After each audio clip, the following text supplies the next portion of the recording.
Hi everyone and welcome to this new video, and also welcome back to the inverter shed. Now in this video I would like to introduce you to my first tarantula. This tarantula I bought just over a year ago, and he is in this enclosure here. Now I say we haven't confirmed that he's a male, but I'm like 80% certain. But the molts have been quite destroyed when he has molted, so I'm sticking with he. So let me introduce you to Mr. T. And his tank's a bit dirty. You can see him there. He is my Brachypelma vagans, also known as a Mexican red rump. And I got him just over a year ago. I bought him from the spider shop because that was literally the only place I knew at the time. I got him and an enclosure. In fact, the enclosure I got was actually, there's the one at the back over here that you can't really see, which was like double the size of this.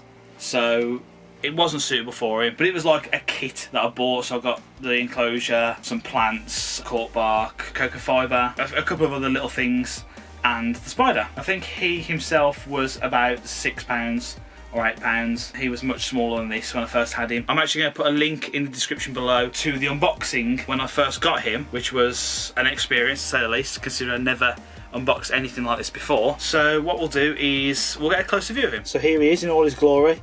Let's see if he wants anything to eat first. There we go. Nice big dubia for him there. Now, he's always been a really good feeder. Since he's been in this smaller enclosure, he's never burrowed, which is strange because even though they're a terrestrial species, meaning they will sit out on top, they're also known for burrowing.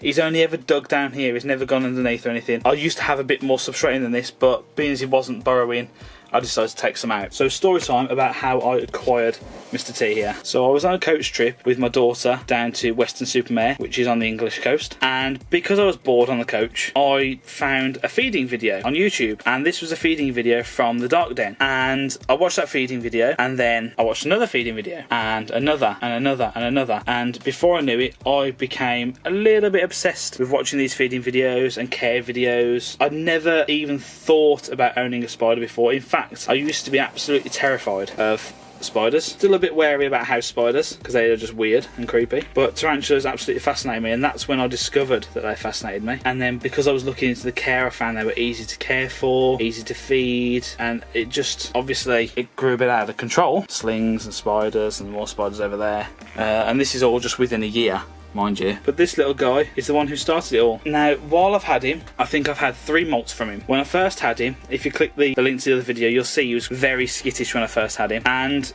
people always said that spiders can change their temperament through each molt that they have. I didn't think that was true until he molted for the first time. And when he molted for the first time, he became so much more docile. He would sit out even when I moved the tank. He used to try and run around the enclosure. Then he molted and he would just do this. Even if I moved the tank around, he would just sit. You know, it was great because it meant that I could show people what he was like. So I bought this tarantula because I'd done a bit of research online, and this is one that stood out for me as a decent beginner species. Personally, I wouldn't recommend one of these as a beginner species just because of how skittish he was when I had him, but they are really great spiders to keep. You know, they will sit out, sometimes they will burrow, they are good feeders, they're slow growers. He was about maybe a third this size when I had him, and in a year he's grown to this size, which if I try and put my hand next to him over there, you can sort of see, you can get a sense of scale on how big he is. He's grown quite a bit for a Brachypelma. Like I say, they are slow growing. But again, the description on the spider shop, and I'd messaged back and forth a couple of times as well with the guys from the spider shop, and they'd said, you know, this is a good species to begin with, all that sort of thing. And he's done me well. If I was recommending something to someone new, I'd probably say go for maybe curly hair, maybe something like Anaphimapelma calcodes, even maybe a Brachypelma hamori, the Mexican red leg. But this guy looks like he's having a good time munching on that dubia, so let's leave him to it. So there you have it, guys. That is the story of how I acquired my first tarantula, Mr. T here. Let's put him just back on the shelf. So that does it for this video. Thank you very much for watching, guys. If you liked it, please give it a thumbs up, click subscribe for more videos like this, and we will see you next time. Bye.